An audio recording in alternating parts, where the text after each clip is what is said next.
ومن يطع الله ورسوله فقد فاز فوزا عظيما وبعد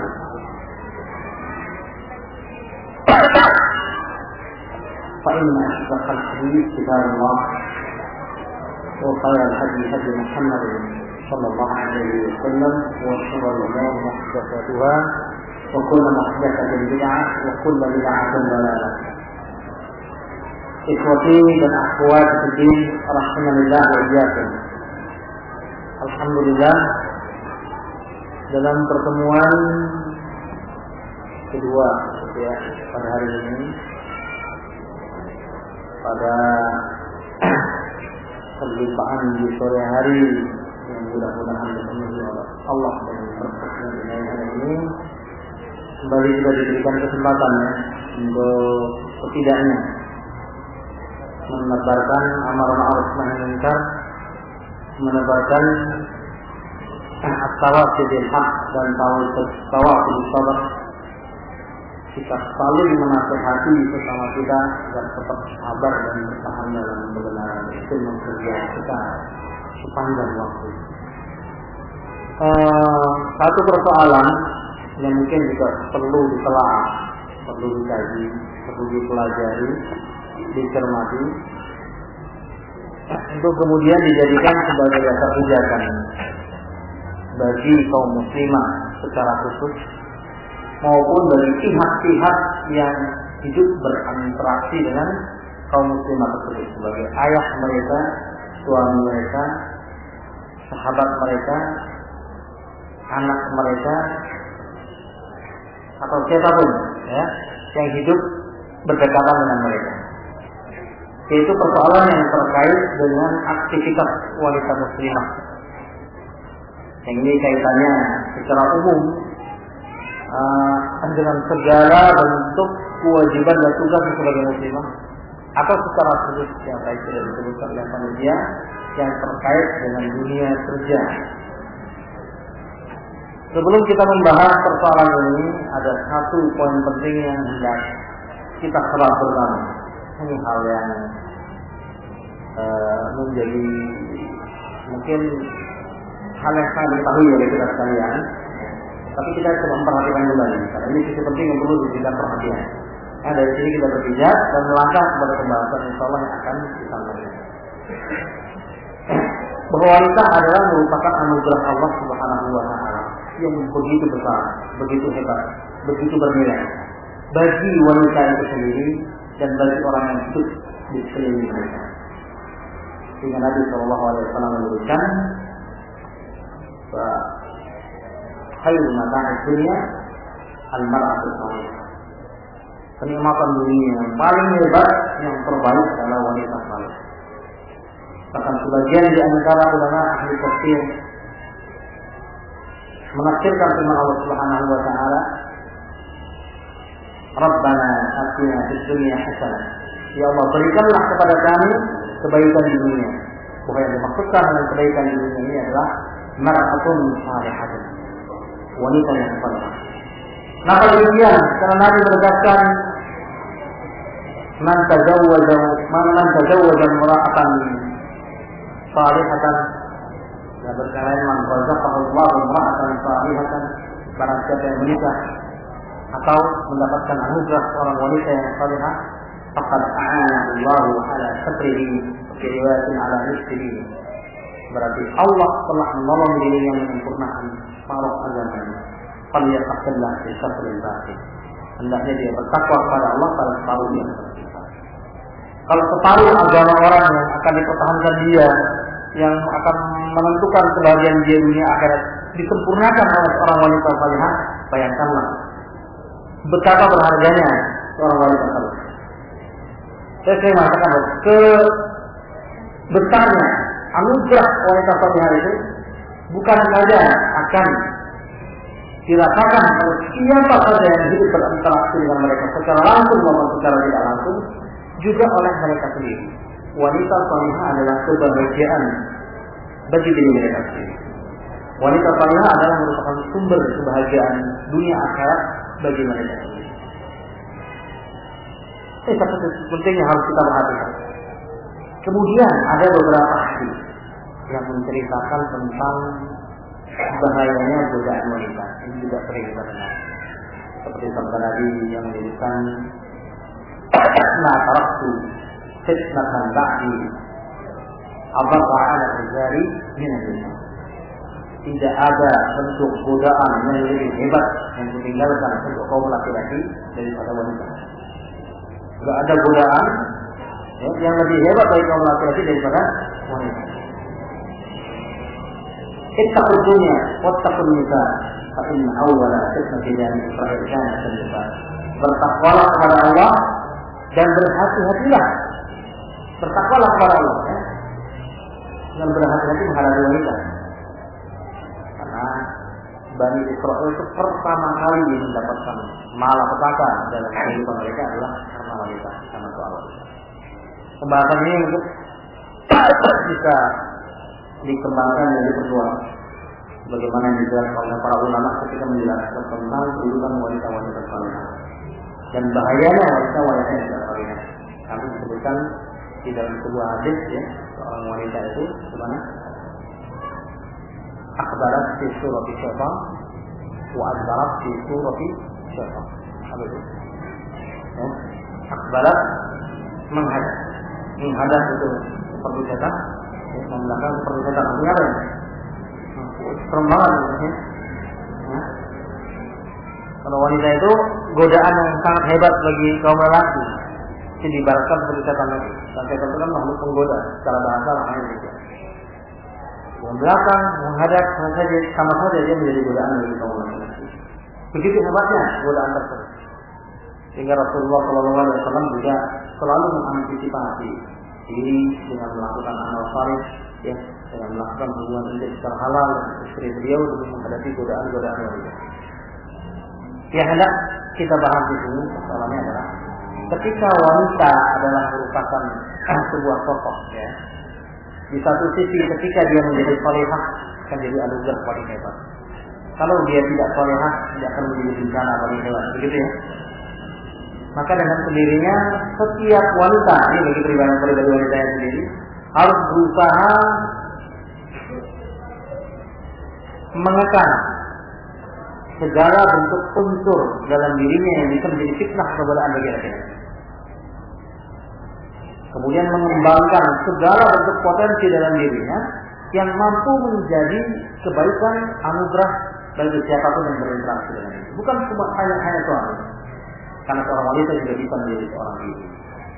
Dia juga akan menjadi seorang istri. Dia juga seorang anak.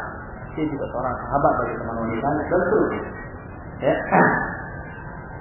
Setiap orang wanita yang tidak mampu menekan segala bentuk unsur godaan yang ada dalam dirinya terhadap kaum laki-laki, atau bahkan kebalikannya, justru mengeksplorasi potensi godaan tersebut dengan berbagai macam cara, ya, itu akan menjadi bencana paling hebat. Pertama, untuk setiap laki-laki yang berinteraksi dengan dia. Kedua, terhadap dirinya sendiri. Dia akan menjadi bahan penghancur paling hebat untuk dirinya sendiri, untuk kebahagiaan dirinya sendiri. Ikhlas sekalian kecil yang dimuliakan oleh Allah Subhanahu wa Ta'ala. Dari titik bijak ini, mari kita berangkat kepada persoalannya, bahwa wanita muslimah mempunyai banyak tugas dalam kehidupan. Jangan sekali-kali menitik beratkan tugas wanita hanya pada satu poin khusus dengan mengabaikan tugas-tugas yang lain. Karena kalau tugas hanya satu tugas yang kemudian diperhatikan, dicermati, dibina supaya betul-betul dia menjadi wanita yang membahagiakan diri dan orang lain, sementara yang lainnya diabaikan, maka berarti dalam satu potensi dia menjadi anugerah, di potensi yang lain dia akan menjadi bencana. Itu yang perlu diperhatikan pada diri ini. Dunia kerja itu salah satu di antara dunia yang mungkin saja digeluti oleh seorang wanita muslim. Dalam kondisi wajar, normal, dalam kondisi terpaksa, atau dalam kondisi yang lain. Sebelum kita bicara masalah hukum, ya, wanita muslimah bekerja, berkarir dan lain sebagainya, terlebih dahulu harus menetapkan salah tadi. jangan menjadikan salah satu di antara tugas keluarga sebagai poin yang betul-betul diperhatikan dengan mengabaikan poin-poin. Apalagi kalau poin tersebut adalah poin yang masih perlu dijabarkan pelaksanaannya atau aplikasinya seperti bekerja.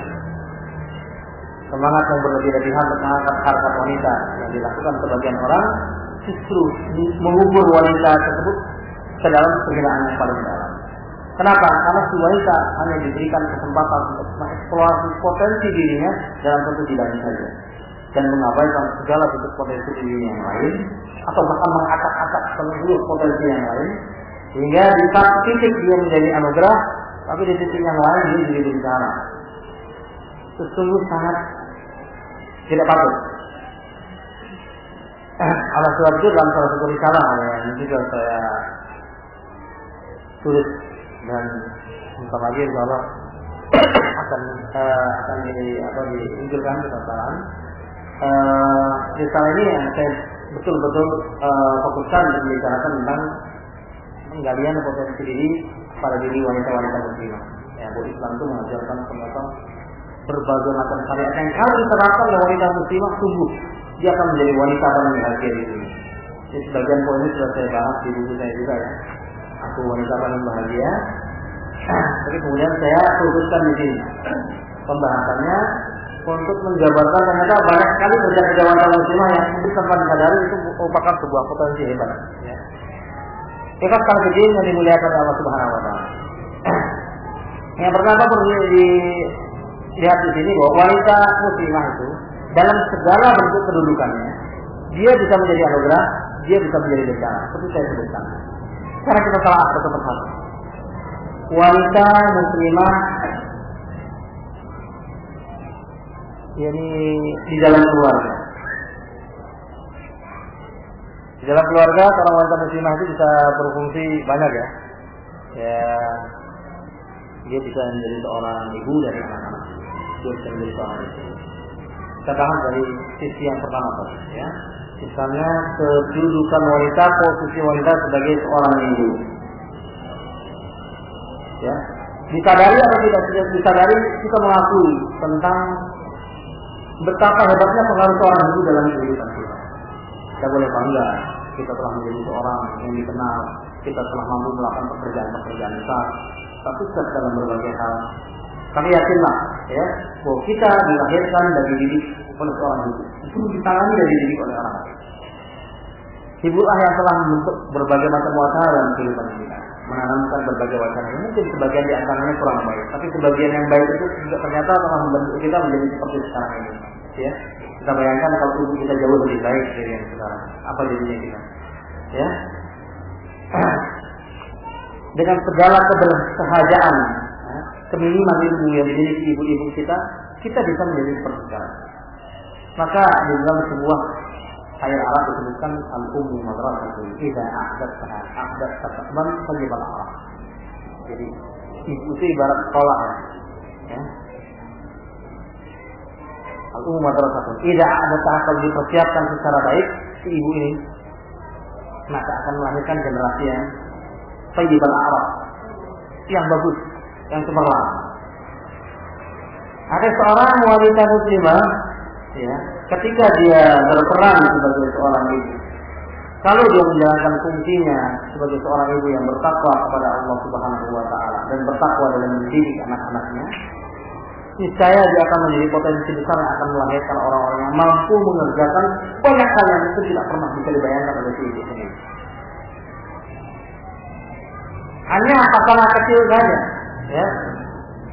Seorang ibu yang mengatakan kepada anaknya, kamu silakan melakukan apa saja, kerja apa saja, tapi jangan sekali-kali kamu untuk meninggalkan sholat. Ada dari ibu yang punya nasihat begitu. Nasihat ini terlalu sederhana memang ya. Cuma jangan meninggalkan sholat, padahal kan hukum Islam yang lain banyak ya. Tapi kenyataannya banyak orang yang hanya dengan nasihat seperti itu bisa bertahan, tetap bisa melaksanakan sholat. Ya. Kerja di Jepang, ya.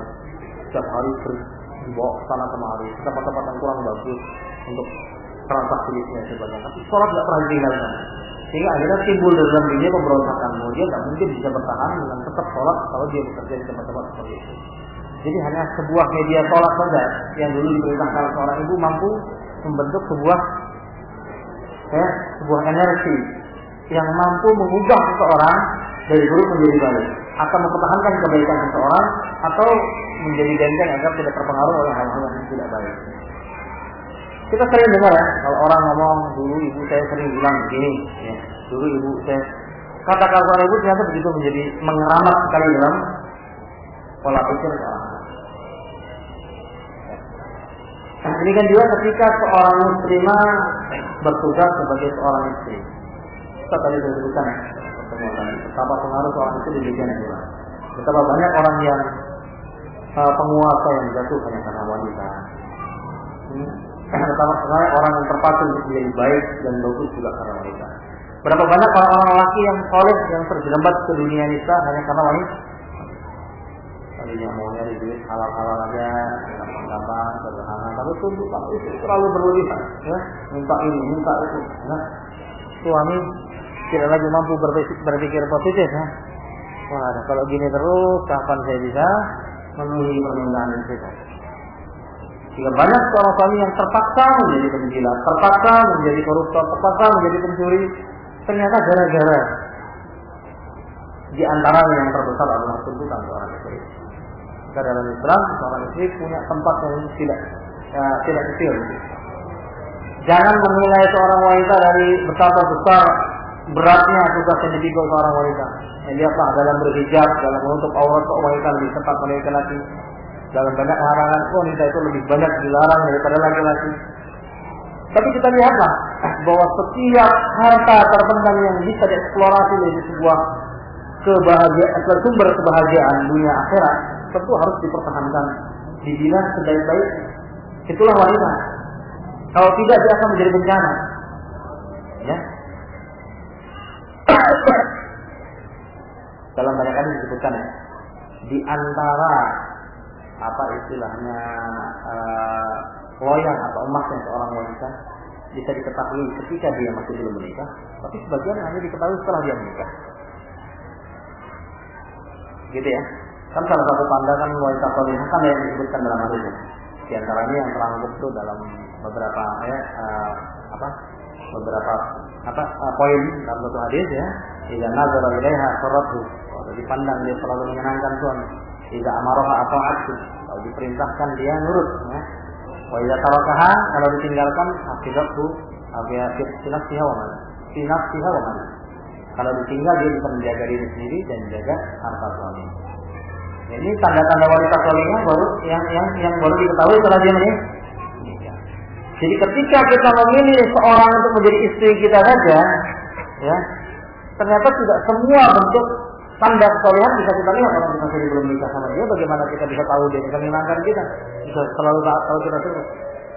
Ya, paling kita hanya bisa memprediksi kemungkinan yang akan terjadi dengan misalnya ini akhlak yang dimiliki, agama yang dipahami, kebiasaan, tabiat dan sebagainya. Tapi pembuktiannya setelah dia menikah. Salah satu di antara tanda wanita ahli surga apa? Ya. Kalau suaminya marah, dia mengatakan la azuqu ghamban hatta arda. Saya enggak akan mau menjamkan mata itu sebelum kamu ridho. Itu salah satu ciri wanita ahli surga. Malah malah ditinggal itu kebalik ya. Masa bodoh ya. Itu justru kebalikannya. Ya, dia berkata la azu juga mengatakan. Ini ternyata muncul dapat diketahui setelah orang itu sebenarnya hidup sebagai suami istri, ya. Mungkin dalam jangka waktu yang lama. Karena waktu-waktu pertama misalnya masih dipenuhi dengan basa-basi ya. Suaminya ya, istrinya di mana-mana dibawa, disayang, ya. Setelah menjalani waktu beberapa saat mulailah kelihatan belangnya, ya. Siapa si suami dan siapa si istri. Demikian juga di dalam keluarga seorang wanita juga menjadi anak. Kan dalam beberapa hadis disebutkan ya salah satunya disebutkan oleh Syekh Nasruddin Al-Albani dalam silsilah hadis sahihah. Seorang laki-laki yang dianugerahi 2 anak, dalam satu riwayat 3 anak, dalam satu riwayat 1 anak perempuan kemudian dia mampu menjaganya sampai dewasa menjadi wanita salihah, itu jadi jaminan bagi dirinya masuk dalam. Karena mendidik seorang wanita menjadi anak yang salihah itu soalan yang sangat berat. Wanita dengan tumpukan, ya, potensi untuk menggoda kaum laki-laki, untuk menjadi bencana bagi orang-orang di sekitarnya itu yang akan dididik untuk menjadi wanita yang justru memiliki potensi untuk membahagiakan orang-orang di sekitarnya. Itu bukan pekerjaan ringan, jauh lebih berat daripada mendidik orang laki-laki. Dimana jaminan itu meskipun secara umum anak yang soleh itu jadi aset ya bagi orang tua ya. Salah satu di antara pahala yang terus berlangsung kan, waladun sholihun yad'u lahu, ya. Walad sholih yang selalu mendoakan. Jadi asetnya ini walad sholih bukan doanya. Ya. Walad sholih yang selalu mendoakan orang tua. Tapi secara khusus itu disebutkan oleh hadis bagi yang memiliki anak wanita. Ini disebutkan oleh para ulama dalam keutamaan mendidik wanita. Baik itu anak kandung maupun misalnya seorang yatim perempuan yang sudah dididik sampai besar sampai menjadi wanita. Semua saling penting yang dimuliakan oleh Allah Subhanahu wa taala. Apalagi sampai terjadi pertentangan ideologis, pertentangan budaya, pertentangan kebiasaan di lingkungan hidup si wanita. Contoh, lingkungan hidup yang orang wanitanya tidak terbiasa mengenakan pakaian muslim. Kita harus membiasakan anak kita berpakaian muslim. Tantangan berat. Lingkungan yang tidak biasa membiarkan anak wanita itu banyak di rumah, hanya keluar apabila diperlukan. Sementara lingkungan justru menganggap orang yang baik itu yang pintar. Berarti agar orang menjawab yang pintar apa? Wah, pintar itu gampang bergaul gitu ya, supel ya. Supel berarti dia harus banyak bergaul dengan siapapun, pria dan wanita. Budaya kita menuntut begitu, sementara Islam menuntut wanita untuk banyak tinggal itu. Budaya kita menuntut bahwa seorang wanita harus dididik seperti laki-laki, punya kemampuan yang sama dengan laki-laki dalam banyak sekali sektor pekerjaan, termasuk dalam masalah mencari rezeki. Dididik seperti itu. Kemudian kita menginginkan anak-anak yang menjadi akan calon istri yang salihah. Ya, terlepas apakah dia pelayan menjadi istri yang salihah, dia menjadi seorang hafiz Al-Quran, yang hafal Al-Quran, orang yang berhasil dalam pendidikannya, atau juga orang yang punya kemampuan baik dalam disiplin ilmu keagamaan maupun epistemologi, ilmu keduniaan, dan lain sebagainya. Tetap tujuan utamanya adalah menjadi wanita yang salihah. Ini kan pertentangan. Ya, pertentangan. Kamu biarkan anak kamu kok cuma belajar begitu saja, nanti besarnya mau jadi apa? Ya, ini hal-hal yang dihadapkan kepada kita. Ya, ketika datang teman-teman yang jemput, yuk pergi yuk bersama rame-rame, nggak bisa. Mau pakai alasan apa? Lagi demam, besok batuk. Terpaksa kita harus menjelaskan. Terpaksa kita harus menjadikannya kesempatan untuk dakwah kepada orang lain. Oh, anak perempuan itu nggak boleh pergi tanpa muhrim, salah kemari, ya, apalagi sampai larut malam dan lain sebagainya. Jadi ini persoalan menjadi seorang wanita juga diharapkan menyeruak potensi dirinya sebagai seorang wanita yang salihah dalam kedudukannya sebagai seorang anak yang berbakti kepada orang tua. Betapa indah kehidupan orang tua yang akhirnya memiliki anak yang mampu mendoakan. Apalagi anaknya itu anak-anak yang saleh. Karena setiap perbuatan anaknya yang secara langsung atau tidak langsung adalah hasil didikan orang tuanya itu akan memberikan biasan-biasan pahala bagi orang tua. Nanti anaknya jadi istri yang salihah, nanti anaknya jadi ibu yang saleh. Orang tuanya sebagai pendidik bagi wanita tersebut ikut menimba pahala dari apa yang dilakukan. Karena sebagaimana dijelaskan oleh Syekh Nasir Al-Albani ya, bahwa apa yang dilakukan seorang anak diniatkan atau tidak atau amal saleh itu sudah termasuk wa'alaika lil-insani illa ma sa'a. Jadi yang diusahakan oleh manusia, diusahakan oleh seseorang. Ya, seorang anak nggak perlu sedekahnya diniatkan untuk orang tuanya. Kalau anak itu bersedekah, orang tuanya dia ikut mendapatkan pahala. Kemudian juga sebagai tetangga, ya, sebagai tetangga, seorang wanita juga harus menggali seluruh potensi kebaikan dalam dirinya agar menjadi anugerah bagi tetangganya. Dan menutup segala potensi keburukan yang ada dalam dirinya sehingga dia tidak menjadi bencana bagi tetangga. Mengerikan kan, membayangkan seorang tetangga wanita yang justru menjadi bencana. Ya, setiap keluar rumah, orang panah ini jadi korban, ya. Korban panah, ya, iblis, korban kotor mata, ya, karena dia keluar dengan pakaian yang seronok, ya, yang mengumbar aurat dan lain sebagainya. Ya. Berapa langkah yang dia lakukan keluar rumah, begitulah dosa yang dia tebarkan secara tanpa disengaja. Ya, karena kullu ainin zaniyah, setiap mata itu bisa berzina. Zina mata adalah an-nazar, melihat sesuatu yang haram oleh Allah Subhanahu wa taala. Ini belum lagi yang diusahakan betul-betul, ya. Jadi udah penampilannya kayak itu, diusahakan pula bagaimana supaya orang yang enggak tergoda pun bisa tergoda. Ya, ada kisah ya di kalangan Bani Israil yang ini hadis ini dicantumkan oleh Syekh Nasrul Azhari dalam kisah hadis yang pertama. Ya, ada wanita di kalangan Bani Israil dulu, dia punya tubuh pendek. Ya, punya tubuh pendek, bau tubuh yang kurang sedap. Ya. Akhirnya dia bikin kaki palsu, jika keluar rumah dia kelihatan tinggi. Kemudian dia pakai cincin, yang cincinnya itu ada wangi-wangian. Yang kalau di tempat ini wanginya akan serba keluar. Ya, jadi gitulah wanita itu berusaha gimana yang kalau wanita yang tidak sehat, ya, wanita yang tidak terbimbing dengan Islam, dia bukan cuma menjadi godaan, bahkan dia berusaha agar ini menjadi godaan. Kalau sampai laki itu belum tergoda, dia merasa belum berhasil. Dengan kondisi tubuh seperti itu, dia masih ingin tampil menarik perhatian orang lain. Bagaimana orang wanita yang sudah dianugerahi dengan fisik yang bagus, ya, dengan wajah yang cantik, tentunya akan lebih banyak menimbulkan banyak kemungkaran. Sebentar di dalam hadis kan disebutkan, "Man kana yu'minu billahi wal yawmil akhir falyukrim dayfahu." Ya. Kemudian melanjutkan hadisnya apa? Falyukrim jarah. Dalam lafaz lain disebutkan fala yu'zi jarah. Jadi seorang mukmin yang betul beriman kepada Allah dan hari akhir, dia harus menghormati tetangga. Kemudian dalam riwayat yang lain disebutkan jangan menyakiti tetangga. Nah, wanita dengan tampilan seperti ini, jika saya tidak menghormati tetangga, maka menyakiti tetangga dalam bentuk penyakit yang sangat berbahaya, lebih dari penyakit fisik, ya. Itu penyakit syahwat. Nabi SAW banyak menjelaskan dalam hadisnya betapa bahayanya seorang tetangga yang jelek, ya.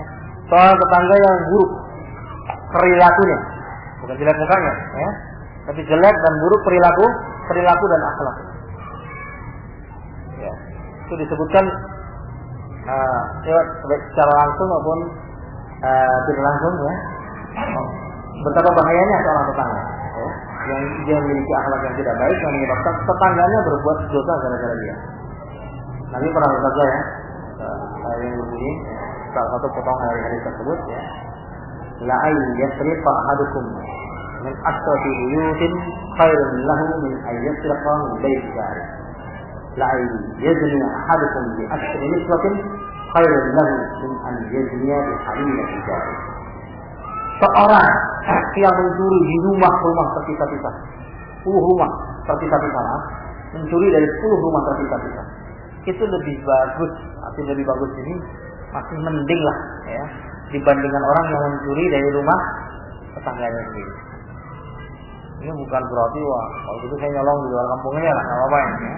Lebih baik di sini artinya lebih rendah tingkat dosanya dibandingkan mencuri hanya dari satu rumah tetangga.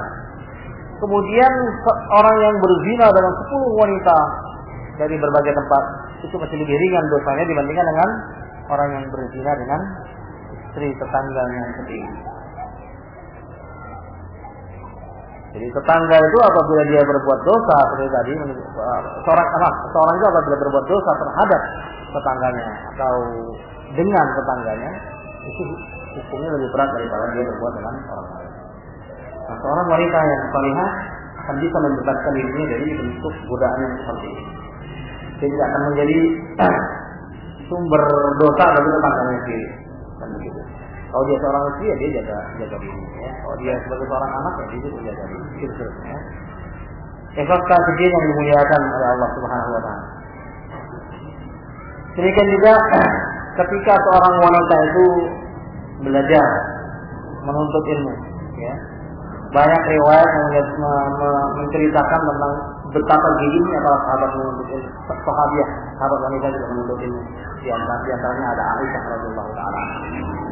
Ada beberapa hadis yang saya nukil dalam risalah saya ini yang menceritakan tentang dialog Aisyah dengan para sahabat dalam berbagai macam hukum agama. Yang menunjukkan besarnya minat Aisyah untuk mempelajari.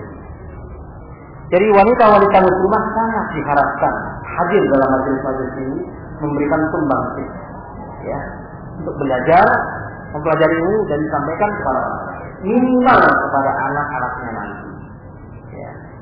Lebih bagus lagi kalau dia mampu menularkan kepada sesama muslimah dan pada siapa saja yang bisa ditularkan ilmu kepadanya, termasuk kepada lawan jenis dengan cara-cara yang tentunya tidak bertentangan dengan syariat. Ya. Karena ada sebagian di antara sahabat wanita yang mengajarkan ilmunya kepada sahabat-sahabat laki-laki. Saya ini juga saya bisa di dalam risalah ini. Ikhlasal bidin yang dimuliakan Allah. Artinya di dalam konteks sebagai pelajar, seorang wanita, kalaupun dia harus belajar di satu tempat, bagaimanapun tempat belajar tersebut, ya, dia tetap akan berusaha untuk menjadi anugerah bagi orang-orang, menjadi apa istilahnya pelajar yang selain taat kepada Allah Subhanahu Wa Taala, yang menjalankan syariat Allah Subhanahu Wa Taala, juga dalam kedudukan sebagai seorang wanita dia mampu menjaga kewajiban-kewajiban khusus yang harus dijaga oleh seorang wanita. Ya, di antaranya menjaga pakaian, ya, dengan berpakaian yang menutup aurat, menjaga ucapan, ya, seorang wanita dilarang mengucapkan ucapan-ucapan yang bisa menimbulkan rangsangan seksual terhadap lawan jenisnya, ya. Kalaupun dia harus berinteraksi dengan bercakap-cakap, membicarakan hal yang penting dengan orang yang bukan muslimnya, kaum laki-laki, dilakukan dengan bahasa yang seminim mungkin untuk menjaga harkat dirinya sebagai wanita muslimah. Ya. Nah, ini ketika seorang wanita sudah belajar, maka itu menjadi tantangan besar bagi dirinya. Ya, betul waktu dia masih di rumah belum kelihatan. Ketika sudah belajar mulai kelihatan. Ya. Betapa kedudukan dia sebagai seorang wanita muslimah betul-betul mendapatkan ujian, ya, cobaan. Terlebih lagi ketika seorang wanita bertugas sebagai pengajar. Kita tahu sekarang ini, ya, pengajar dalam skala khusus, maka banyak yang tidak bisa digantikan atau sulit digantikan oleh selain wanita. Dalam mendidik anak-anak kecil. Sekarang TK-TK itu lebih yang dididik oleh wanita-wanita yang terampil, telaten, itu ternyata terbuktikan berdasarkan pengalaman itu membawa hasil lebih baik daripada yang dididik oleh kaum laki-laki. Wanita punya kesabaran lebih, ya, punya ketelatenan lebih. Ya. Ada beberapa pondok tahfiz Al-Quran, ya, yang punya kurikulum sama, tapi selalu saja hasil wanita didikan wanita terhadap wanita tadi, ya, atau terhadap anak-anak tadi itu lebih baik, ya. Satu tingkat atau dua tingkat dibandingkan yang dididik oleh kaum laki-laki. Jadi potensi wanita dalam mengajar besar pada sebab itu. Cuma dalam hal ini perlu dijaga, ya. Wanita ketika mengajar begitu hebatnya pengaruh seorang wanita dalam mendidikkan seorang anak, juga seorang wanita juga harus membekali diri dengan ilmu yang benar. Ya, kita masih dapatkan di beberapa pendidikan TK-TK Islam yang mereka itu mengajarkan dalam masalah tauhid saja sudah banyak terjadi kesalahan-kesalahan. Padahal anak-anak itu begitu nurutnya kalau sudah diajar oleh para wanita, ya, disuruh ngapalin, hadis diapalin, ya, disuruh ngapalin ayat, ngapalin nasid, ya dihafalkan. Ya, bergantung bagaimana pendidiknya, disitulah hasil akan muncul. Ya, bahkan ada sebagian di antara anak-anak yang ketika pulang ke rumahnya dia baca doa salah, kata orang tuanya, enggak, kata ustazah kayak gini, ya. Ustazahnya lebih dimenangkan dari orang tuanya sendiri, ya. Ya, karena orang tuanya kalau ngajarin anaknya sambil marah-marah, ya, dia kurang respect, ya, kurang respect sama orang tuanya. Ya. Ustazahnya ngajarinnya kalem, ya, terampil, telaten, sabar, ya. Kalau nggak bisa ditungguin, ya, kalau nggak bisa nulis dituntun. Kalau orang tuanya ngajar dia nulis nggak bisa langsung ganti buatannya goblok, ya. Diajarin berkali-kali nggak ngerti, ya. Ternyata lebih dihormatin.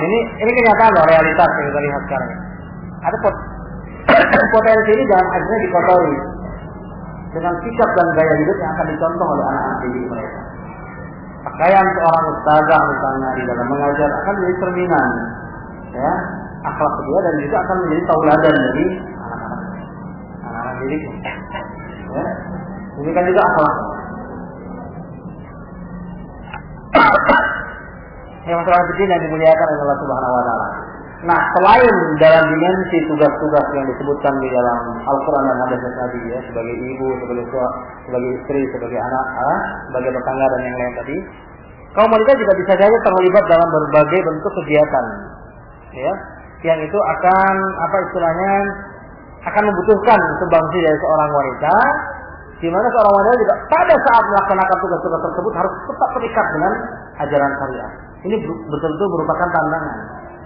Ya, tadi saya bilang, ya, kalau sampai tantangan ini gagal dilalui, maka wanita itu akan menjadi bencana bagi alam sekitarnya. Ya, tapi kalau dia mampu menjaga diri, dia akan jadi anugerah bagi siapapun yang berdekatan dengan dia. Ikhwah dan akhwat sekalian kecil yang dimuliakan oleh Allah Subhanahu Wa Taala. Nah, salah satu di antara bentuk dan tugas-tugas tersebut, misalnya melakukan tugas-tugas sosial. Dalam risalah ini dan dalam sebuah risalah khusus yang membicarakan tentang kontroversi seputar jilbab, ya, saya menyebutkan di situ berbagai hal, ya, tindakan dan perbuatan yang bisa dilakukan oleh wanita muslimah untuk untuk kerja-kerja sosial. Karena ternyata contoh-contoh itu pernah ada di zaman Nabi. Ya, misalnya ketika berperang, kaum wanita itu berada di belakang merawat orang-orang yang luka. Sa'ad bin Abu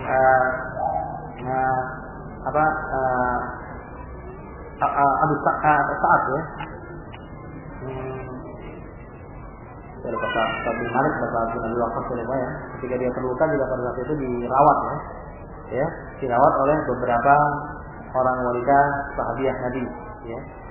Nah, jadi wanita yang kemudian bekerja untuk sosial, ya, bekerja untuk membantu kaum muslimin di saat-saat darurat atau saat yang betul-betul dibutuhkan, itu di dalam Islam ada contohnya, ya. Ada contohnya dan banyak naskah yang menunjukkan itu. Hanya saja tetap dalam hal ini wanita berada dalam koridor aturan syariat, ya, dia tetap menjaga pandangan matanya, menjaga hijabnya, ya. Kalau dia harus menolong misalnya orang-orang yang sakit, ya, dia juga menolong sebatas kalau memang itu darurat, maka darurat itu dibatasi, sebatas yang mungkin dibatasi. Karena dalam kaidah syariat disebutkan ad-daruratu tuqaddaru bi qadariha. Yang namanya darurat itu harus dibatasi. Ya, salah satu di antara kedaruratan misalnya seorang wanita yang harus memegang laki ya karena dia merawat orang sakit, ya. Sementara yang punya kemampuan untuk mengobati ya para wanita tersebut, ya. Mungkin laki-laki yang lain sudah sibuk berjihad, dalam keadaan lelah, tidak mampu, atau mungkin juga sudah sama-sama terluka. Wanita-wanitanya akan mengobati. Kan nggak mungkin dengan alasan kita katakan, ya, nggak boleh, haram untuk laki-laki, biarin aja mati. Ya. Dalam kondisi-kondisi seperti itu tentu ada pengecualian. Ada salah seorang yang berpaham sekuler, ya, ketika membantahi, ya, beberapa bentuk pelaksanaan syariat Islam, dia memberikan contoh, ya, betapa dangkalnya pemahaman ahli fikih. Salah satu contohnya kejadian di Saudi Arabia, katanya ada tempat wanita yang terbakar, sekolah wanita, nggak ada laki-laki yang mau masuk, mau mereka yang mati semuanya. Ya. Ini saya katakan ini kesalahan dalam menerapkan hukum. Ada ulama yang mengatakan bahwa dalam kondisi darurat seorang itu, ya, tetap diharamkan melakukan segala bentuk perbuatan yang diharamkan bagi dirinya di luar kedaruratan. Tidak ada. Darurat itu tubihul mahdurat, bisa memperbolehkan hal-hal yang selama ini tidak diperbolehkan. Bisa melihat aurat, bagi seorang dokter yang terpaksa melihat aurat wanita yang memang harus diobati, ya. Sementara tidak ada dokter lain dan dokter wanita yang mungkin mengobati wanita tersebut. Ya, jadi kita kembali persoalan itu si sekuleris ini, ya, dengan bantahannya itu menyebutkan sebuah cerita. Tadi cerita betul-betul nggak tahu, ya. Saat dia keluar atau pergi jalan-jalan sama seorang santri yang sangat komit memegang aturan syariat, ya. Termasuk diantaranya menjaga adab aturan dengan laki-laki. Laki-laki ini kemudian keduanya bertemu dengan seorang wanita yang ternyata mau tenggelam di air. Di santri ini diam saja, kuliahnya yang nolong. Ke pinggir, selamat, ya. Setelah pinggir, pergi, dia kembali ke pinggir lagi dan berjalan bersama si santri melanjutkan perjalanan. Tengah jalan si santri bilang, apa yang kamu lakukan terhadap perempuan dari ini? Kenapa kamu melakukan perbuatan seperti itu? Nah, kalau perempuan tadi itu sudah saya tinggalkan di pinggir kali, tapi kamu masih bawanya sampai sekarang. Ya, nanti si santri masih mikirin perempuan dia, kalau dia setelah bawah sudah selesai, nggak mikirin perempuan itu lagi. Ya, ini seolah menunjukkan betapa salahnya orang yang menjaga syariat, ya, dan memahamkan bahwa dalam kondisi darurat pun yang namanya haram tetap haram. Ya, ini saya katakan sekali lagi, apa yang disampaikan pemuda dan yang berpikiran sekuler tadi sangatlah tidak tepat, ya. Karena tidak pernah ada seorang ahli fikih yang berkesimpulan demikian. Ya, ahli fikih sepakat bahwa perbuatan haram pun tetap bisa diperbolehkan dengan batas-batas tertentu apabila berada dalam kondisi darurat. Ya, jadi kalau ada seorang ahli fikih yang bersikap konstan, ya, haram tetap haram, tidak akan berubah selama-lamanya dan kondisi terpaksa sekalipun, semua jenis bentuk keharaman itu jelas seorang yang berpemahaman fikih salah. Ya. Jadi sosok santri yang ketika melihat seorang wanita tenggelam tadi, dibiarin begitu saja, ini bukan seorang santri yang konsekuen dengan ajaran ini, ya. Karena nyawa wanita tersebut itu lebih merupakan bahaya yang lebih besar ketimbang bahaya dia menyentuh wanita tersebut. Kita kembali ke persoalannya. Jadi wanita pun begitu, ya. Dalam berinteraksi Islam memberikan pembolehan dalam berbagai hal termasuk untuk pekerjaan sosial apabila dibutuhkan dan dengan tetap menjaga. Nah, sekarang kita berada dalam dilema. Ada sebagian wanita-wanita muslimah yang begitu gigih melakukan aktivitas sosial tanpa memperdulikan lagi aturan-aturan syariat, ya. Sehingga hal-hal yang diharamkan tidak dalam kondisi terpaksa pun mereka tabrak, ya. Sehingga menyerupai dengan kaidah al-ghayatu tubarrirul wasilah. Segala bentuk keinginan yang bagus itu bisa menghalalkan segala cara, ya. Kalau tujuannya itu untuk nolong kaum muslimin, ya udah yang haram-haram sikat saja, ya. Itu tidak benar, ya. Tapi di satu sisi banyak kaum wanita muslimah yang bersikap terlalu menutup diri sehingga akhirnya mereka itu tidak melakukan perbuatan yang padahal itu diperbolehkan atau bahkan suatu saat dianjurkan dan diwajibkan dalam keadaan terpaksa. Ya. Para ulama ahli itu sudah banyak mengkaji. Ketika seorang laki-laki berjual beli perempuan, ya, dan Syekh Abdul Aziz bin Baz bersalahnya juga menyebutkan begitu, ya. Dalam salah satu fatwanya menyebutkan begitu.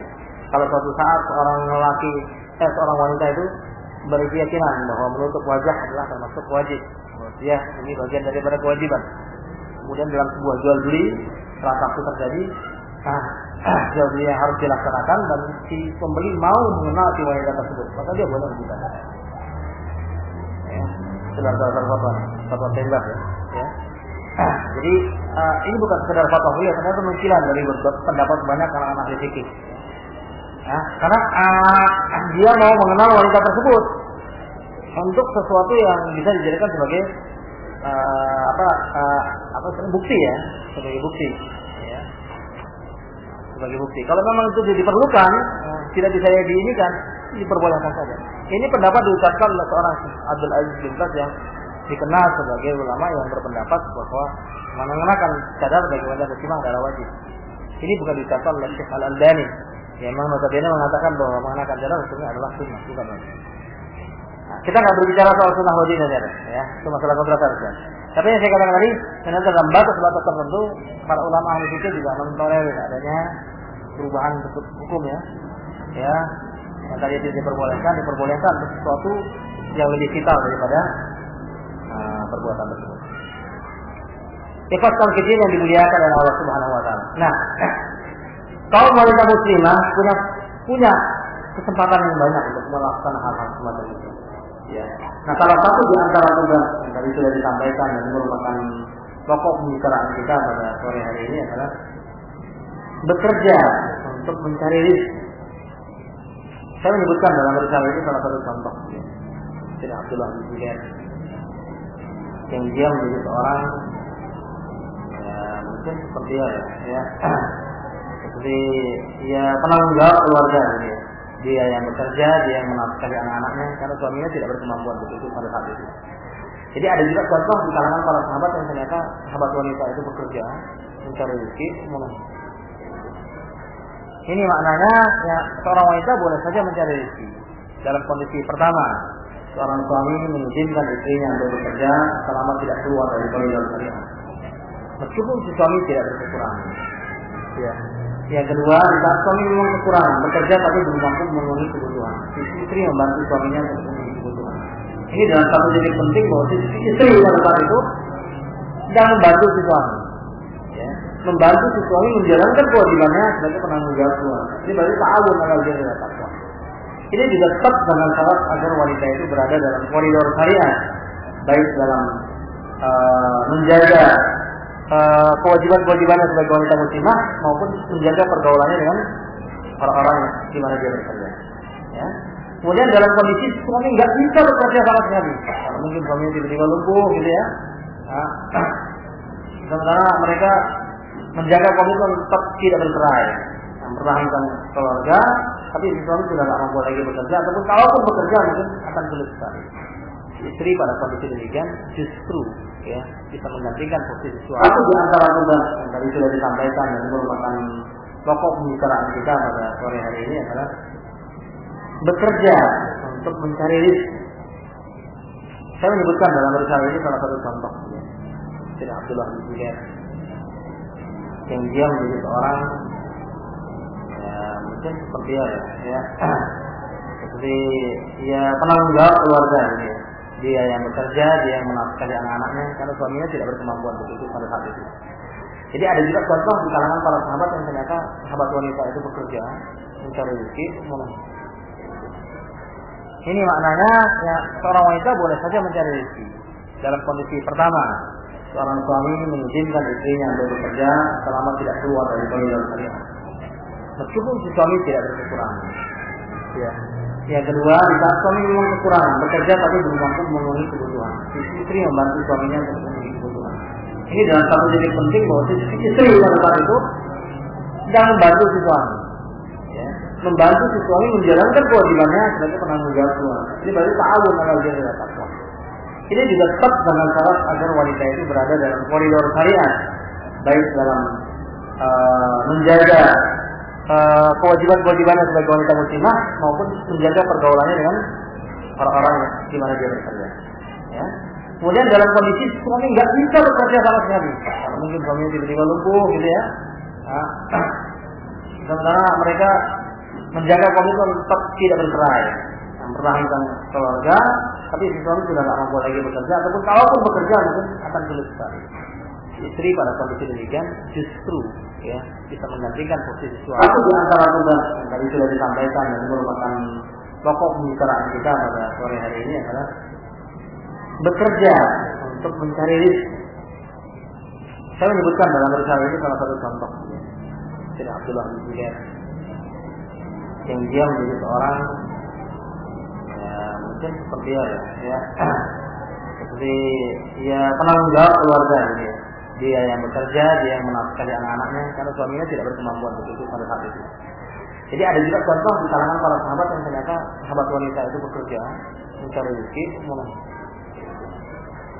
Ini maknanya seorang wanita boleh saja mencari rezeki dalam kondisi pertama, seorang suami mengizinkan istrinya untuk bekerja selama tidak keluar dari koridor syariat, meskipun si suami tidak berkekurangan. Yang kedua, saat suami memang kekurangan bekerja tapi belum mampu memenuhi kebutuhan, istri membantu suaminya untuk memenuhi kebutuhan. Ini dalam satu titik penting bahwa istri pada saat itu sedang membantu si suami, membantu si suami menjalankan kewajibannya sebagai penanggung jawab keluarga. Ini berarti ta'awun alal birri wat taqwa. Ini juga tetap dengan syarat agar wanita itu berada dalam koridor syariat, baik dalam menjaga kewajiban-kewajibannya sebagai wanita muslimah maupun menjaga pergaulannya dengan orang-orang di mana dia bekerja. Ya. Kemudian dalam kondisi suami nggak bisa bekerja sama sekali, mungkin suaminya tiba-tiba lumpuh gitu ya. Sementara mereka menjaga komitmen tetap tidak bercerai, mempertahankan keluarga, tapi si suami sudah tidak mampu lagi bekerja, ataupun kalaupun bekerja mungkin akan sulit sekali. Istri pada kondisi demikian justru ya bisa menggantikan posisi suami sebagai tulang punggung keluarga. Realitas sekarang ini mungkin sedikit berlawanan dengan konsep Islam tadi. Ya, artinya Islam memperbolehkan seorang wanita bekerja selama itu dalam tindakan yang baik, ya, dalam skop perbuatan yang sifatnya wajib karena suami tidak mampu bekerja, atau sekedar menolong suami, tetap semuanya dalam lingkaran ta'awun 'alal birri wa taqwa, pertolongan untuk bertakwa dan menjalankan kewajiban. Tapi realitas yang ada sekarang ini adalah munculnya berbagai macam propaganda, ya, mulai ya dari isu emansipasi wanita yang menjajarkan kaum wanita secara penuh dengan laki-laki dalam berbagai macam hak, ya, berbagai macam kesempatan bekerja dan berprestasi yang dilancarkan oleh kalangan Barat yang kemudian didukung oleh sebagian pemikir Islam, akhirnya melahirkan berbagai macam fenomena yang terjadi seperti sekarang, di mana wanita-wanita muslimah berlomba-lomba untuk bekerja, mencari pekerjaan di mana-mana dan berprestasi setinggi-tingginya untuk menyamai kaum laki-laki. Ini fenomena yang sangat berlawanan sebenarnya dengan konsep Islam. Karena konsep Islam tetap mendudukkan wanita itu, laki-laki itu sebagai pencari nafkah. Wanita itu hanya adalah bersifat membantu. Artinya wanita itu adalah berkewajiban untuk mencari nafkah secara hukum asal. Diperbolehkannya wanita itu dalam kondisi yang darurat. Artinya si wanita tetap harus berusaha untuk menjaga tugas-tugasnya sebagai wanita muslim. Sementara propaganda Barat ini justru mengajak kaum wanita itu kalau bisa sejajar dengan kaum laki-laki dalam berbagai hal. Kalau situasinya itu bisa jadi direktur, si wanita juga harus bisa.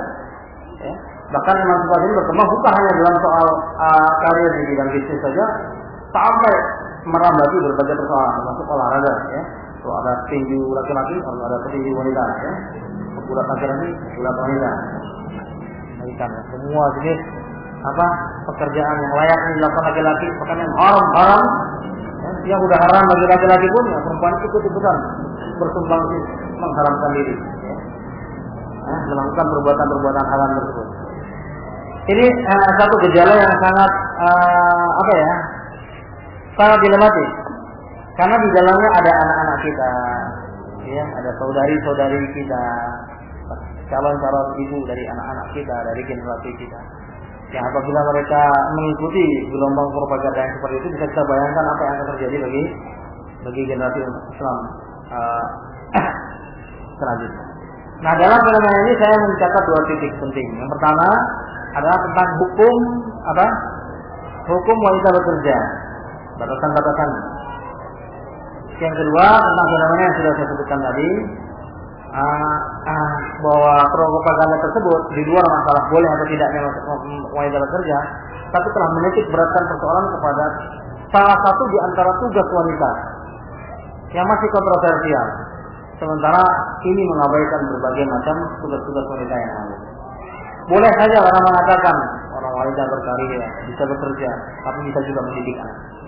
Ini bukan persoalan membagi waktu, kapan kerja, kapan mendidik anak. Ya. Tapi persoalan sangat berhubungan dengan kualitas pendidikan tersebut. Seorang wanita karya boleh saja berbangga, saya sanggup menjadi berprestasi begini, tapi keluarga saya tetap suami saya tetap mengalami anak saya seperti ini. Ini persoalan bukan sekedar dia bisa didik, bisa melayani, tapi sebesar apa kualitas yang bisa dihasilkan dari kerja dia sebagai istri dan sebagai ibu. Apakah kualitas yang akhirnya mengangkat dirinya untuk menjadi orang yang paling banyak diberi susah suami dan anaknya, menjadi bencana bagi suami dan anaknya, atau potensi yang betul-betul membantu suami dan anaknya untuk semakin bertakwa kepada Allah. Ini kan harus bukan kemudian yang menjadi hitungan si anak kemudian akhirnya bisa menjadi apa istilahnya, orang yang berprestasi di bidang bisnis juga, mungkin pendidikan tinggi dan lain sebagainya itu jadi ukuran keberhasilan juga. Tapi bagaimana wujud dan sosok anak tersebut jika dia sudah menjadi dewasa?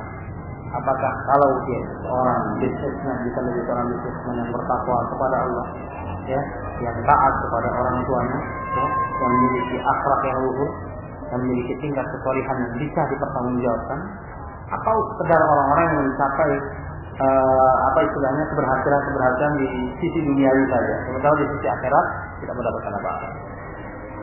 Ikhwatul Muslimin yang dimuliakan oleh Allah Subhanahu wa taala. Oleh sebab itu, pada poin pertama, hal yang perlu dijaga oleh seorang wanita muslimah ketika mereka memang harus bekerja atau taruhlah tertuntut untuk bekerja membantu suami, atau sebagai seorang anak membantu orang tuanya, ya, menggantikan misalnya posisi mungkin saudaranya yang mungkin sudah tidak bisa lagi bekerja untuk keluarganya. Kalau memang suatu saat harus dilakukan, maka yang pertama kali harus diperhatikan adalah jenis pekerjaan yang akan digeluti. Ya. Seorang wanita muslimah harus memilih jenis pekerjaan yang sesuai dengan fitrahnya sebagai wanita muslimah. Dia bisa memilih pekerjaan yang memang di situ sifat kewanitaan yang dituntut. Seperti saya sebutkan tadi, menjadi guru TK misalnya. Kalaupun yang sifatnya berbentuk keahlian, setidaknya tidak bertentangan dengan fitrah dia sebagai wanita. Ya, dengan fitrah dia sebagai wanita. Pekerjaan yang misalnya itu seyogianya dilakukan oleh kaum laki-laki, ya, yang karena hubungan interaksinya membutuhkan apa istilahnya kebebasan yang itu tidak mungkin dilakukan secara wanita. Jadi sopir, ya, kuli bangunan, ya. Pekerjaan-pekerjaan yang di situ selain yang dibutuhkan adalah kemampuan yang harus dimiliki oleh kaum laki-laki, juga hubungan interaksi yang mungkin bisa memaksa seorang wanita kalau bekerja di situ harus mengorbankan sebagian di antara syariat Allah yang wajib bagi diri. Di antaranya menjaga hijab dan menjaga diri untuk menghindari kesilat atau percampur bauran lawan jenis yang bukan muslim. Ikhwatkan saja yang dilakukan oleh Allah Subhanahu wa taala. Jadi jenis pekerjaan yang pertama dibahas. Dan yang kedua adalah medan kerjanya atau lapangan kerjanya. Pekerjaannya mungkin sudah cocok dengan kualitas, tapi lingkungan kerjanya itu apa istilahnya menyebabkan mungkin dirinya terpaksa harus mengorbankan sebagian di antara hukum-hukum Allah Subhanahu wa taala. Ada satu pekerjaan yang mungkin nilai ekonominya lebih rendah. Di sisi yang lain pekerjaan dengan janji-janji yang jauh lebih tinggi. Tapi yang di sini si wanita terpaksa harus bercampur baur dengan laki-laki secara sangat menyedihkan dalam pekerjaan sehari-hari. Meskipun dia masih mengenakan busana muslimah. Terlebih-lebih di beberapa tempat pekerja yang melarang para pekerjanya untuk berpakaian sebagai wanita muslimah. Ini termasuk tempat pekerjaan yang seharusnya dihindari oleh wanita muslimah. Sebisa mungkin, selama dia masih mampu melakukannya.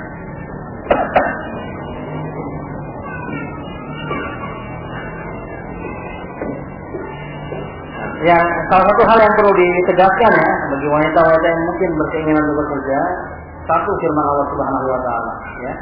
Man yattaqillah yaj'al lahu makhrajan wa yarzuqhu min haitsu la yahtasib. Orang yang bertakwa kepada Allah itu akan dicarikan jalan keluar dan akan dicarikan rezeki yang tidak disangkakan. Artinya seringkali rezeki orang yang bertakwa itu di luar hal yang disangka dirinya secara matematis atau spekulatif. Misalnya, menurut persangkaan dia dengan kerja seperti ini dia tidak akan bisa mendapatkan hasil yang banyak.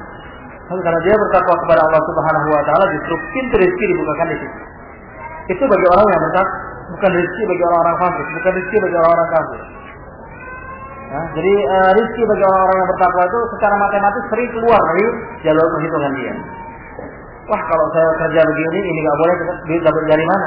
Ternyata itu bisa berubah, ya. Dari apa yang diperkirakan, ya. Saya sering berikan contoh kepada ikhwah itu beberapa contoh kenyataan. Ya, saya pernah dengar dan pernah saya lihat. Ada seseorang yang mau minjam uang secara riba. Karena dia itu sangat butuh untuk pekerjaannya. Dia mengurus seperti orang gampang banget. Ya. Urusan itu seperti perlancar saja. Uang akan turun dari bank untuk modalnya. Tiba-tiba dia berpikir lagi, ada riba. Kalau saya bekerja, saya pasti bekerja dengan riba. Uang saya tidak akan berkah. Saya butuh. Uang ini sudah mau dicairkan, tinggal menunggu saja. Ada keputusan untuk saya. Bismillah, sudah saya tinggalkan saja. Sudah, saya akan bekerja dengan seminim mungkin modal yang saya miliki. Ya, yang penting halal.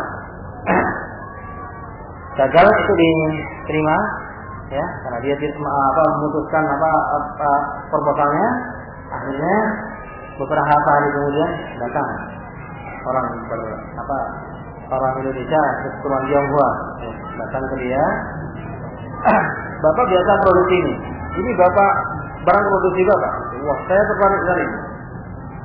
Cuma kalau bapak itu produksi saya dengan jumlah sekian setiap hari ini, wah nggak mungkin. Saya nggak punya modal. Ya, alat produksinya itu mahal sekali, apalagi dalam jumlah 5 atau 6. Alat produksinya saya sediakan semua. Bapak cuma sediakan semua barang itu bapak jual sama saya, bukan saya ambil tapi saya beli. Kata bapak memenuhi kebutuhan saya. Akhirnya modal yang tadi hanya diambil dari cara riba, diganti oleh Allah Subhanahu Wa Taala, ya, dengan harta pemberian orang secara cuma-cuma. Jadi ini jadi hak milik. Ada lagi orang mau membuat pabrik, itu pabrik roti. Ya. Sama dengan kasus yang pertama, dia meminjam uang secara riba, tapi kemudian dia ingat itu takut itu menjadi membuat harta menjadi tidak berkah. Bismillah, ya, dia batalkan dulu membuka usaha roti. Padahal dia sudah belajar cara bikinnya segala macamnya, ya. Orang-orang siap bekerja sama dia, modal nggak ada. Secara tanpa disangka-sangka ada orang itu, kamu bisa bikin roti? Iya, sudah. Saya juga berencana bikin roti. Itu saya belum ada kesempatan. Jadi aja ya, kamu saya kasih modal. Ya. Ini saya pinjamkan ke kamu. Kamu silakan saya mengelola pabrik roti ini. Ya. Selama beberapa saat, uang itu kamu kembalikan. Tapi nanti selama dalam perjalanan kalau bisa kamu membuat pabrik roti yang lain, ya. Dan itu salah satu pabrik rotinya, itu ya saya kelola. Karena ini kan, gimana kalau gagal? Kalau gagal ya sudah nggak jadi masalah. Namanya usaha gagal nggak jadi masalah. Ya. Sebenarnya kamu nggak perlu memberikan mudharabah keuntungan kepada saya, ya. Tapi nanti cukup saya usaha saudara kamu ini saya ambil. Karena berjalan selama 5 tahun, dia sudah bisa bikin pabrik yang lain. Pabrik ini akan diserahkan kepada si pengusaha tadi. Ya, pas mau diserahkan, ternyata si pengusaha sudah nggak usah. Sudah, itu kamu saja. Kamu kembalikan saja uang kamu yang dulu kamu pinjam. Kembalikan uang. Berlari dia dari cara yang haram, kemudian Allah Subhanahu Wa Taala. Ini yang disebut dengan dengan bahwasannya rezeki orang-orang yang bertakwa itu terkadang, ya, terkadang berasal dari hal yang tidak diinginkan. Ada orang yang berjualan rokok, ya, di satu tempat dengan makanan-makanan, ya, ringan. Penghasilan rokoknya itu yang dia katakan kepada saya itu minimal 40-50%, bahkan kadang-kadang 60% dari total penjualan setiap hari. Akhirnya suatu saat dia mempelajari tentang hukum-hukum, ternyata banyak sekali ulama yang mengharamkan rokok. Akhirnya dia takut untuk membebaskan diri dari menjual barang-barang yang setidaknya subhat atau bahkan haram ini, dia berhenti berjualan rokok. Logikanya omset dia pasti akan berkurang minimal 40%, gitu ya. 50% atau bahkan 60% setiap hari. Tapi kenyataannya tidak. Ketika dia nggak berjualan rokok, omset dia pada setiap harinya ya begitu-gitu juga. Ternyata hitungan matematisnya tidak berlaku di sini. Ya. Macam-macam saja sebabnya. Kadang-kadang ada orang yang mengambil rokok, Pak rokoknya Pak, udah nggak jual rokok lagi. Udahlah, ambil itu aja. Nanti dia ngambil yang lain. Ya. Jadi hal yang semacam ini kadang-kadang di luar perhitungan manusia. Ya. Jadi wanita muslimah juga demikian. Dan yang terakhir adalah bagaimana wanita muslimah itu menjaga segala sikap dan perilakunya di dalam bekerja. Pekerjaannya sudah cocok sebagai sebagai wanita, sebagai wanita muslimah. Kemudian tempat bekerjanya pun terbebas dari yang haram. Sekarang bagaimana wanita muslimah itu bersikap, ya, baik terhadap sesama muslimah maupun kepada lawan jenis yang bukan muslim. Ada pergaulan di dalam Islam harus betul-betul diterapkan. Yang mana yang haram sebisa mungkin dihindarkan. Ya, dan di antaranya yang tidak boleh dilepaskan adalah tetap menjaga diri dengan pakaian muslimah yang disyariatkan sesuai dengan apa yang dia yakini. Oh, dia yakin ini pakaian muslimah yang sempurna sebagaimana dijelaskan oleh para ulama, dimanapun dia bekerja itu harus dipertahankan. Kalau ada di satu tempat pekerjaan dia harus mengubah cara berpakaian sehingga menampakkan sebagian aurat, dia harus tinggalkan. Ya, seperti ucapan yang dinukil dari sebagian sahabat yang disinyalir sebagai hadis, tapi kalau sekarang saya belum menemukan yakni hadis sahih. Jadi yang sahih ini riwayat asal dari sahabat yang mentabaka syai'an fil haram wajada fil halal. Orang yang meninggalkan sesuatu yang diharamkan oleh Allah, niscaya dia akan mendapatkan gantinya tempat yang halal. Ya, mungkin bukan sosok yang sama, tapi dengan sosok yang berbeda. Mungkin bukan rezeki dalam bentuk yang sama, tapi rezeki dalam bentuk yang berbeda. Ini juga mohon maaf dari di tengah perjalanan juga dibatasi, ya, sudah kelewatan 3 menit. Ya. Waktu yang diberikan sama saya cuma 5 menit, betul ya? Ya. Ini 5 lewat berapa? 9 lewat 8 menit. Ya. Jadi kelewatan. Demikian mungkin ya yang mungkin saya sampaikan pada pertemuan sore hari ini berkaitan dengan ini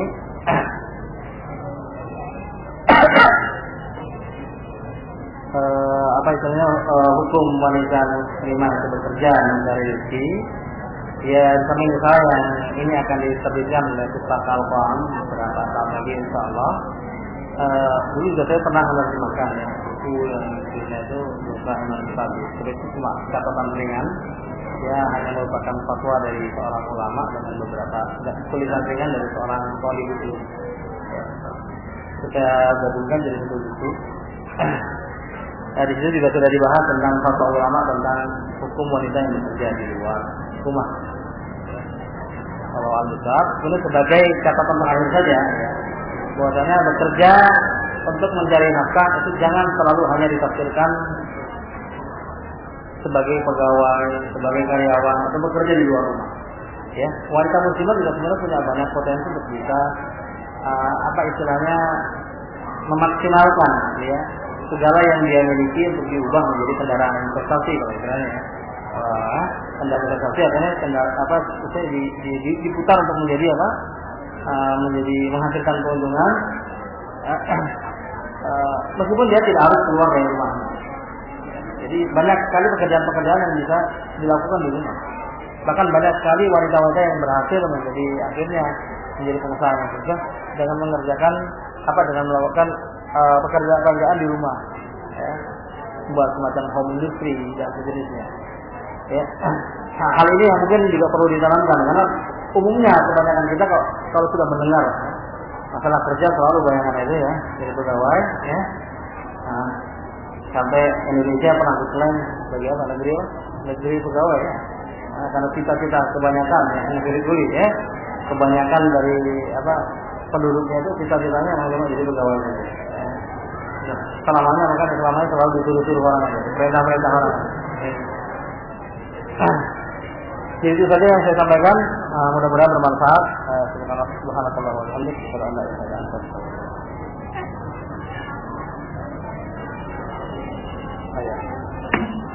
Ini ada beberapa pertanyaan yang akan dibacakan yang mudah-mudahan bisa saya jawab ya. Nanti kalau ada bagian pertanyaan yang nggak terjawab, mungkin bisa tanyakan kepada ustaz yang lain, ya. Atau saya jawab di kali yang lain.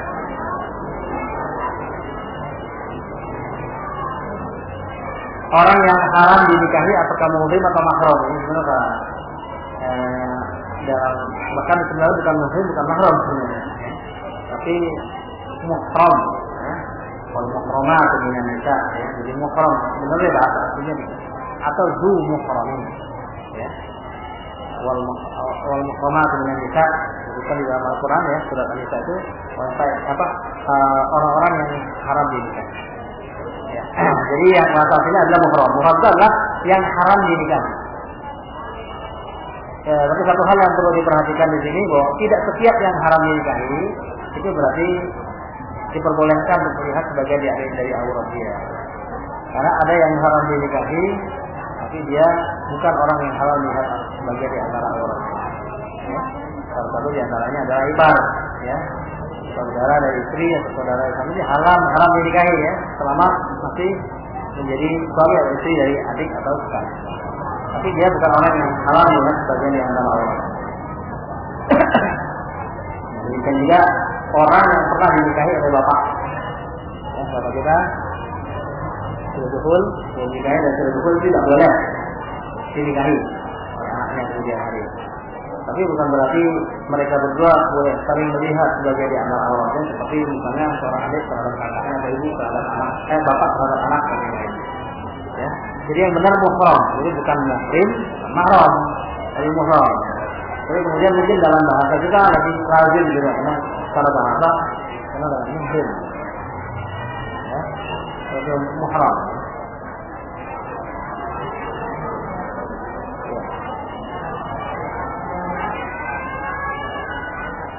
Kemudian selanjutnya kedua,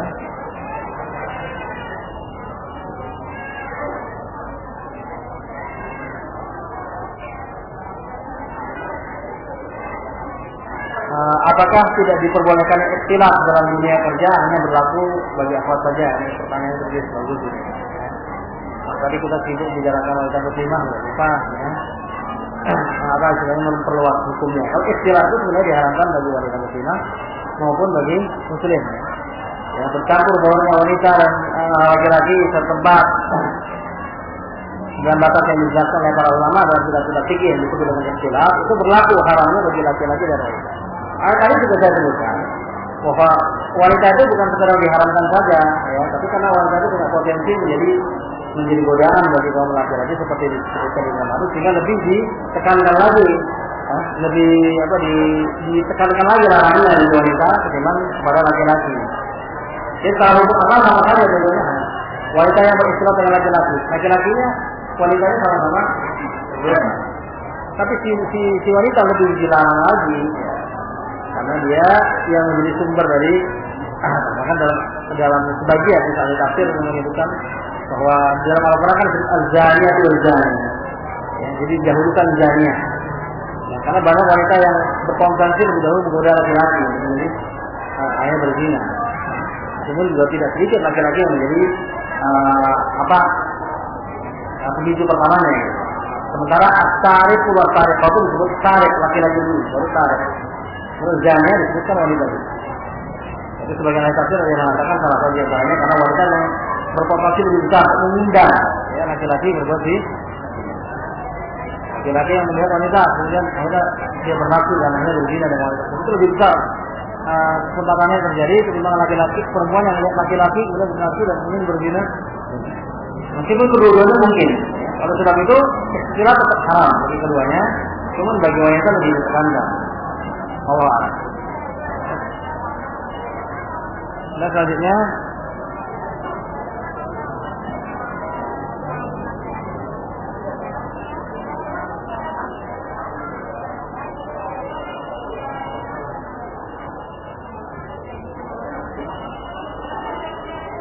ini dilematis ya, pertanyaannya ini yang sering terjadi. Wanita diminta sama orang tuanya kerja. Cara menaati orang tua adalah wajib. Sementara dia diwajibkan bekerja di tempat di mana dia harus berikhtilat dengan kaum laki-laki. Ini persoalan sangat jelas. Ya, jadi tidak bisa dijawab dengan satu dua kata. Tidak bisa dijawab dengan satu dua kata. Kita katakan haram mutlak tidak boleh, tidak seperti itu. Ya. Karena apa yang diperintahkan orang tua sebenarnya substansinya adalah halal. Orang tua tidak memerintahkan maksiat. Yang diperintahkan orang tua istilahnya apa kerjanya? Kerjanya kan? Bukan istilahnya. Nah ini kalau orang tua, sana kumpul sama laki-laki. Itu yang perintahkan istilahnya. Orang tua nyuruh kerjanya. Kalau seandainya tidak ada istilah dan dia bisa bekerja di situ, orang tua itu nggak peduli, nggak bodoh ya. Yang penting dia bekerja. Jadi substansi yang diperintahkan orang tua itu halal, maka itu besar. Tapi ketika melaksanakan perintah orang tua ada hal-hal haram yang akhirnya terjadi, ini menjadi persoalan. Ya, dalam kondisi demikian, Allah Taala ini, kalau seandainya yang posisi si anak itu betul-betul dibutuhkan sebagai tulang punggung keluarga, misalnya karena ada laki-laki lagi yang bisa diharapkan bekerja, dia wanita yang paling besar, diharapkan bisa membantu orang tuanya, maka hendaknya dia tetap memenuhi perintah orang tuanya dengan menjaga seminimal mungkin terjadinya hal-hal yang diharamkan yang bisa terjadi dalam dunia kerja. Karena yang namanya istilah itu kan semuanya bisa dibatasi. Ya. Kalau tingkat istilahnya saya nggak tahu jenis kerjanya apa. Karena ini sangat variatif ya. Kalau seandainya jenis kerjanya memang dengan tingkat istilah yang tidak bisa ditoleransi lagi, ya. Bukan sekedar istilah, bahkan membuka aurat dan lain sebagainya. Ya, bahkan mungkin di samping itu ada keharaman yang lain, sebenarnya itu dihindari. Ya, sebenarnya pada saat itu saya beranggapan dia tidak menaati orang tuanya tidaklah dalam keadaan berdosa. Kenapa? Karena dia kalau dipaksa dia menaati orang tuanya, berarti dia sama saja kalau dikatakan wajib menaati orang tuanya, berarti sama saya mengatakan wajib menaati perintah untuk berbuat maksiat. Meskipun asal daripada perintah tersebut bukan maksiat. Kalau tingkatnya sudah sangat berbeda keadaan. Ya, tapi kalau tingkat istilahnya masih bisa diulangi, misalnya ada hubungan bercampur baur, tapi dia masih bisa menjaga jarak, ya, dengan kaum laki-laki, hanya berhubungan sekedarnya saja. Ya, kalau itu masih bisa dilakukan, dia tetap berusaha membantu orang tua. Mungkin tidak 100% dia bisa menghindari hal-hal yang diharamkan. Tapi kan hal itu juga berlaku bukan saja bagi dia. Kalau kaum laki-laki juga demikian. Di kantor jangankan sampai di kantor, baru keluar rumah saja kita sudah dapat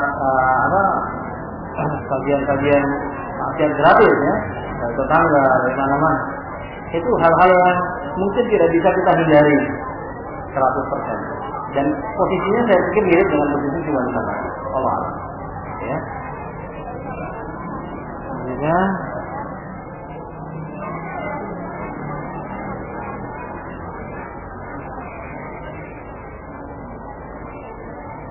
ini ada salah satu di antara wanita bagi wanita, bagaimana hukum wanita menjadi dosen. Wanita menjadi dosen. Kalau ditanya ini sebenarnya bukan cuma satu pertanyaan, mungkin ada 1000 pertanyaan yang mirip kayak gini ya. Jadi persoalan hukum dasar ini sama dengan seorang ikhwan, dia diminta untuk mengisi pengajian di saya lupa kodim atau perannya. Polisi yang diisi itu polisi, poluan, campur sebenarnya semua jadi anggota ikut pengajian semua. Ketika selesai pengajian ada pertanyaan, gimana Ustaz ini poluan ini pakai pakaian kayak gini gimana ini? Sebagai wanitanya harus pakai jilbab, ini pakaian wanita kayak gini. Susah untuk memberikan jawaban dalam kondisi demikian. Tapi yang namanya kebenaran nggak boleh ditutupi. Ini persoalan. Yang namanya haram tetaplah haram, yang halal. Ya. Maka saya katakan fattaqullah mastata'tum. Bertakwalah kepada Allah sebatas yang kita mampu. Ya. Kalau ditanya hukum asalnya, mungkin perlu diuji juga ya. Kalau hukum asalnya itu perlu diuji juga ya. Dia sebagai dosen di mana perguruan tinggi apa, ya. Kemudian ini masih siswa, mahasiswa, kemudian bagaimana bentuk pergaulan di lingkungan kerjanya dan sebagainya itu dilihat. Kalau ternyata memang sama sekali tidak akomodatif untuk istilahnya bisa menjaga kewajiban dirinya sebagai wajib muslimah, seperti menghindari istilah, tetap menjaga pakaian dan sebagainya, ya itu tidak harus dihindari. Sebisa mungkin dihindari. Kalau dikatakan si suami kok tidak mampu, ada seorang nanya sama saya, Pak, saya punya pekerjaan begini gimana? Kalau enggak saya nggak ada pekerjaan yang lain. Tinggal kan? Saya betul-betul yang realistis. Jawaban yang realistis. Realistis yang kamu mau yang kayak gimana? Apa saya bilang nggak apa-apa untuk sementara nih. Saya nggak akan ada seorang ulama pun ya, ulama ahlu sunnah yang sabar yang akan memberikan jawaban kamu boleh melakukan perbuatan haram ini sementara. Hukum asal kan hukum. Jadi kalau katakan saya belum mampu, nah itu urusan. Ya, Anda belum mampu melakukannya, itu urusan. Ya. Kita sebagai seorang muslim hanya bisa memberikan nasihat dan membantu dengan doa. Semoga Allah mempertegal keyakinan Anda, menguatkan jiwa Anda, mampu meninggalkan rezeki yang haram ini untuk mencari rezeki yang halal. Mungkin sampai sekarang belum kebayang. Tapi percayalah, man yattaqillah yaj'al lahu makhraja wa yarzuqhu min haitsu la yahtasib. Dia pasti akan dihindari oleh Allah Subhanahu wa taala. Ya, pekerjaan haram yang ditinggalkan pasti akan diganti oleh Allah Subhanahu wa taala dengan yang lain yang halal. Mungkin itu sesuatu teoritis ya, mungkin dalam kenyataan sudah dilaksanakan. Memang kebanyakan syariat sekarang begitu. Tapi jangan sekali-kali kita mengeluarkan fatwa atau memberikan jawaban yang akhirnya melegitimasi perbuatan-perbuatan sudah jelas haram. Tidak boleh. Tentu saja, saya katakan apa adanya. Kalau kondisinya atau sekali lagi tidak bisa membantu proses dirinya untuk menjadi muslimah yang baik, banyak hal-hal yang terpaksa dilakukan dalam pekerjaannya, udah tinggalkan saja. Bismillah. Ya, cari pekerjaan yang lain. Ya.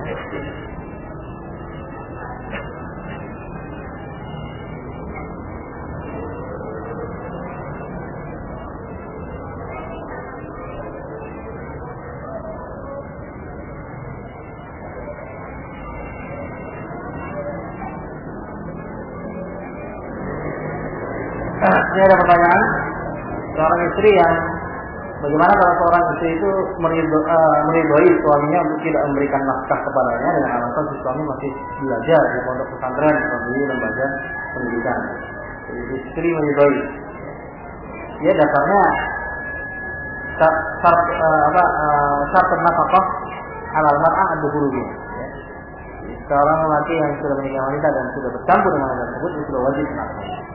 Ya, ini ucapan yang pernah disampaikan oleh Imam Syafi'i, ya, dan salah satu pendapatnya. Maka saya tegaskan di sini, ya, bahwa ketika seorang sudah menikahi wanita, ya, sudah mencampurinya sebagaimana layaknya suami istri, maka dia sudah berkewajiban memberikan nafkah kepada wanita.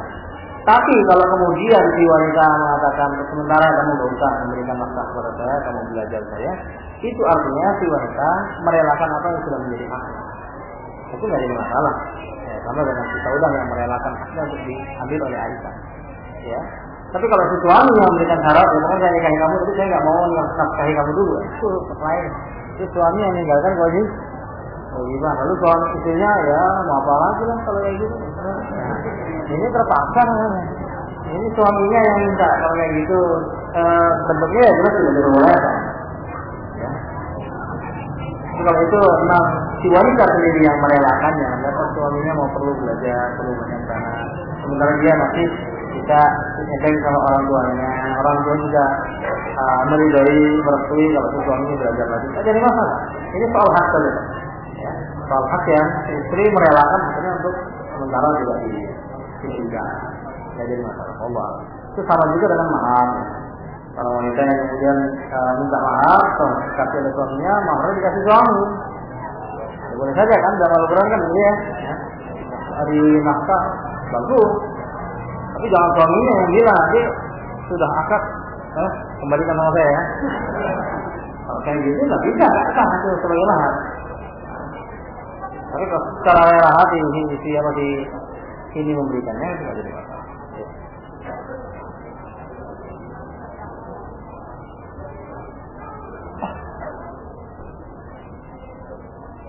Ini bagaimana menurut Ustaz tentang wacana pemberdayaan wanita dari kalangan femis? Ini sebenarnya bahasa saya sudah jawaban dari apa yang disebutkan di sini. Arti pemberdayaan wanita itu yang terlalu sempit dipahami oleh mungkin saya rela pembantu tangan ini nggak tahu ya. Apa istilahnya sudah tepat ya? Kaum membela kaum wanita ya. Bukannya mereka lah yang mempropagandakan emansipasi lah ya. Siapapun mereka. Ya. Kalangan sekuler Rasulullah yang mengatakan bahwa ada satu wacana yang perlu digalakkan, yaitu wacana pemberdayaan wanita. Ini sekali lagi saya katakan itu wacana yang terlalu sempit ya.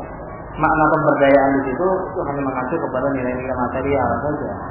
Padahal nilai-nilai material itu saling Nah, dengan material sendiri pun saling terkait dengan satu dengan yang lain. Jangan dianggap keuntungan sepihak itu merupakan keuntungan yang lain. Bisa jadi merupakan kerugian bagi yang lain. Itu secara materi. Ya.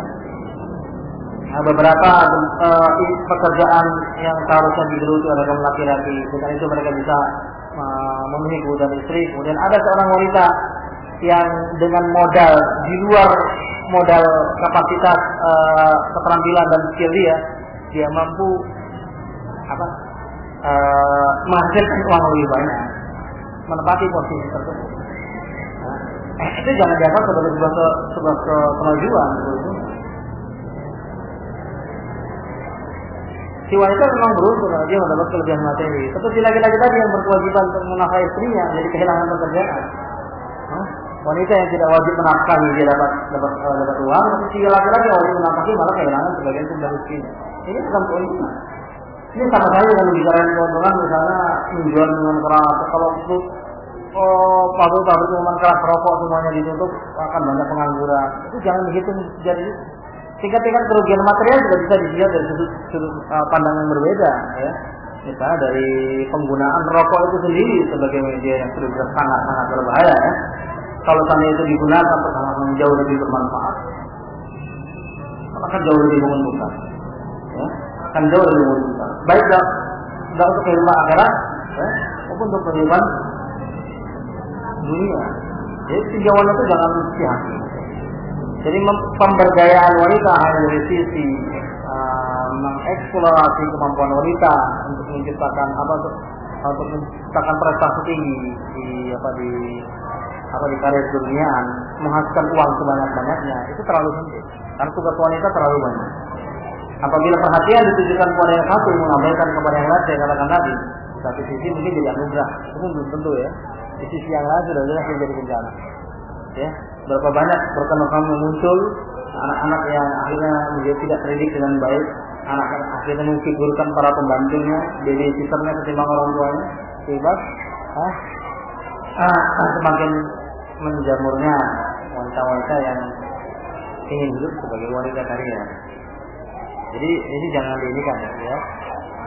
Jadi wacana ini bagi saya terlalu sempit, ya, kalau hanya dipandang seperti itu.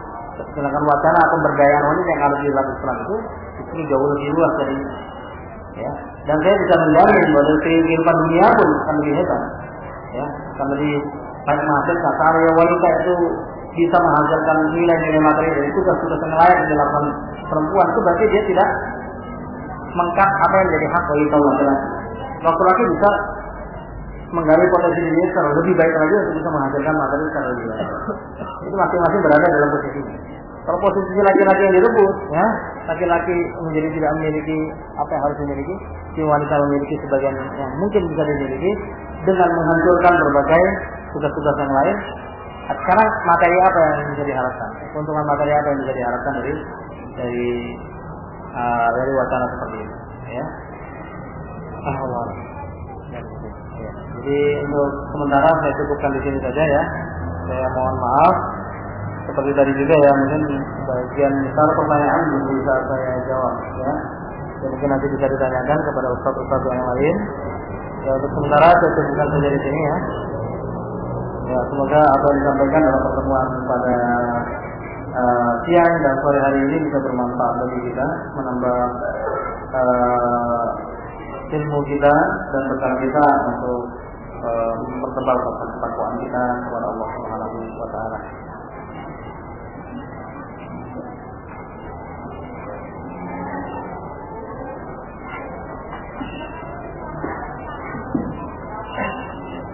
Tadi dari kita dari dalam hari ini yang mengakhiri rangkaian acara dorong Jumat pada hari ini yang dilanjutkan setiap hari pada tempat di masjid Darul di dalam siang pada jam yang sama. Terima kasih atas kehadiran antum dan semua yang awal. Semoga Allah